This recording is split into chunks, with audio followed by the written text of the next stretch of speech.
Hello, I'm Dr. Brian Gibson, and one of the things that I like to do is to run. And as a podiatrist, I also see many runners.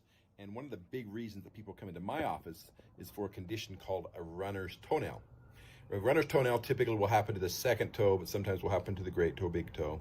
And what happens in this case is you get an injury to that nail.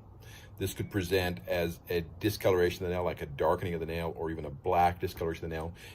It could present as a subungual hematoma, where you get bleeding under the nail and can actually get pretty good pressure and you need to drain it. It could present as lifting of the nail. It could present as a thickening of the nail or losing the nail. Now, the big reason this happens is usually from hitting the top of the shoe or hitting the end of the shoe, or socks that don't give the accommodation that you need for the feet. So if they're sometimes certain types of cotton socks will be too tight, and when they get moist, they actually cause injury to the toenails. This can happen because you have a longer second toe than the great toe, maybe, and you measured your shoes to the great toe. This could be a problem of distance. If you're running greater distances, you have a higher risk of getting a runner's toenail. So really what it comes down to, the best thing you can do for runner's toenail is prevent it.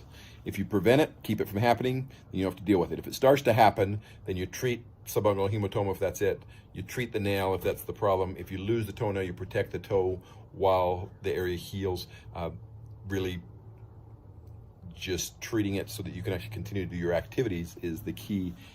But if you can prevent it, that makes it much easier to not have to deal with it in the future.